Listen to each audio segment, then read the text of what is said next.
Morning, everyone. Kia ora. Ko te tūmanako, ko pai o koutou wikene.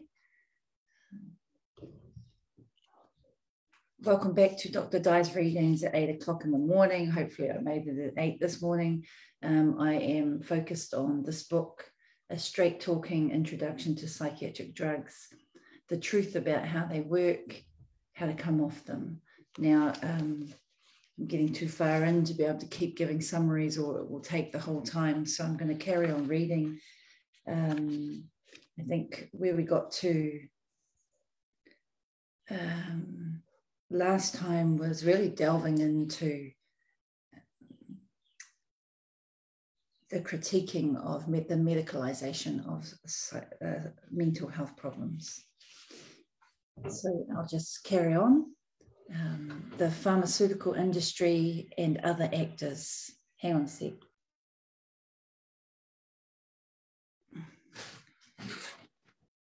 Mr. Kopua is just begrudgingly emptying my rubbish bin. Thank you, husband. Grumpily, not happy about it.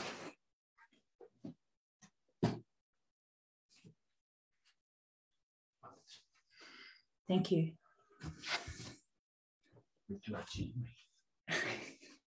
Grumpily, begrudgingly, I'm sure it's another word for begrudgingly, grumpily. Hang on, he hasn't closed the door.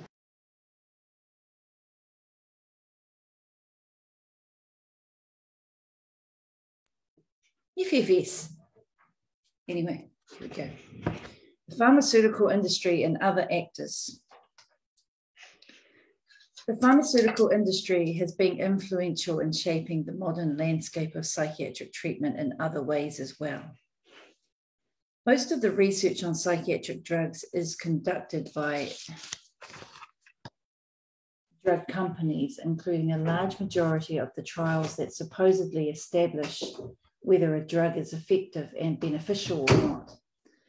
As will be explained in Chapter 3, there are many ways in which the results of trials can be messaged to produce the right message. For example, a review found that 90% of trials comparing different antipsychotic drugs produced results that favoured the sponsoring company's product. This frequently led to conflicting results. Trials sponsored by the makers of drug X generally favoured drug X over drug Y.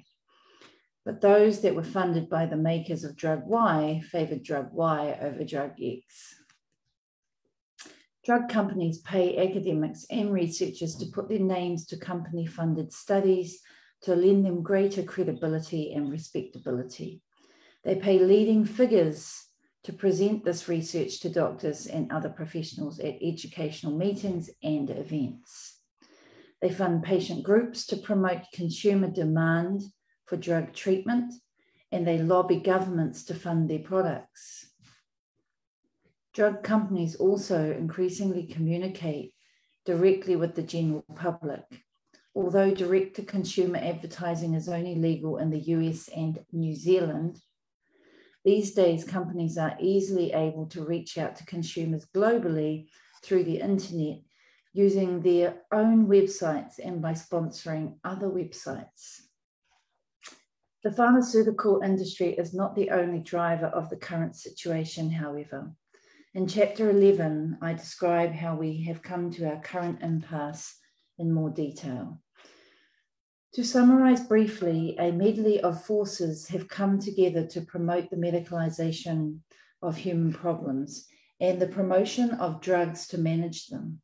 Alongside the pharmaceutical industry are the psychiatrists who want to establish their credentials to be real doctors, the GPs or family doctors, who need a quick way to respond to all the misery that people bring to them, the general public who want to believe there is an easy solution to complex personal and social problems, and governments who want to pass the buck for challenging political decisions to experts whose so-called scientific knowledge can be presented as impartial and unquestionable.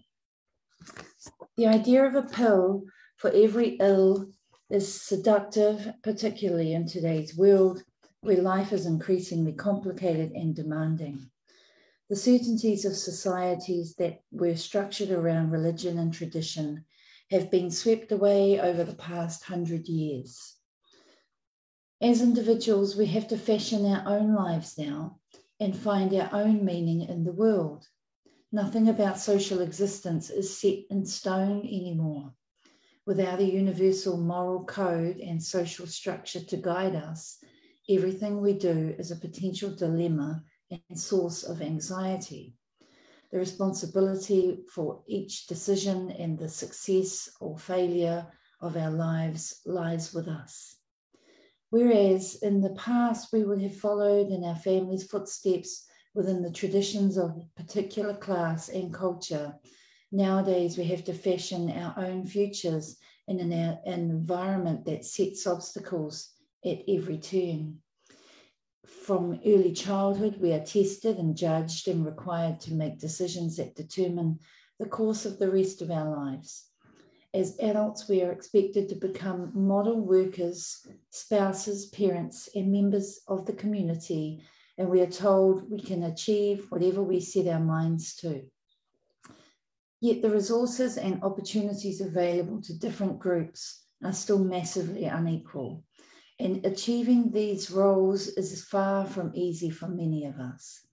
Although most people in the West no longer go hungry, making one's way in the world is nonetheless a constant struggle against futility and failure and existential crises are the understandable result. Drugs can never be more than a flimsiest of sticking plasters for the challenging of modern life. That's a brief reading today. And my thoughts are, well, I'm imagining that most of us know the power within pharmaceutical companies. Checking out with your psychiatrist is always helpful to check whether they are funded by any pharmaceutical company. Going to any event, checking out the funding and who's paying for it. And many of health professionals attend free lunches that are funded by pharmaceutical companies. That's not new, nor is the idea that politicians pass the buck to experts to figure out the problems that are so complex.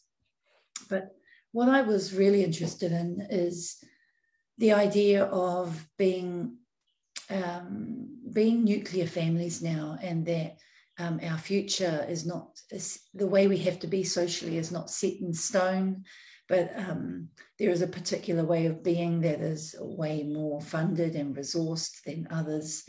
And I thought about us as Māori and the idea that we're trying to grow kaupapa Māori services and Mataora Māori services. And that's where I would slightly disagree here, because I do think that Indigenous people work really hard to hold on to the ancestral knowings, ways of our tipuna. And that's why I think frameworks where we do value, or models in psychiatry have consequences. And so if we follow a biological or biomedical model, it has a consequence. And one of those consequences is that people, when they struggle with everyday normal things in life, they will almost, well, no, not almost, when they're distressed, there's a place to go to, and that's your GP. And the GP has been taught to look for this underlying depression or something else that's going on with you that you might not know of. And so they'll be looking out for mental health problems. And it seems that if we follow a biomedical model, that Māori are more at risk of mental health problems and therefore biomedical problems, like there's something genetically wrong with us. However, if we think about a model of consequence such as Mahi Atua, what we're trying to do is acknowledge that racism has got in the way of resourcing us and the way that we want to exist.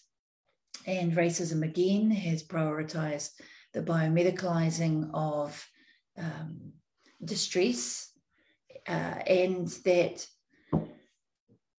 us Māori who don't come into services, there must be something wrong with us, and therefore come into those services, and if we come in earlier, that we'll get our problems seen and we'll heal better.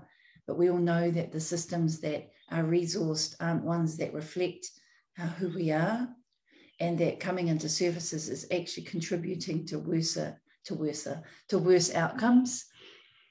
And when I think about the Mahi Atua model, what we're trying to do, and I don't even see it as a model, but a lot of people do. So if it is a model of consequence, then the model of consequence is to support you in being able to make sense of your distress.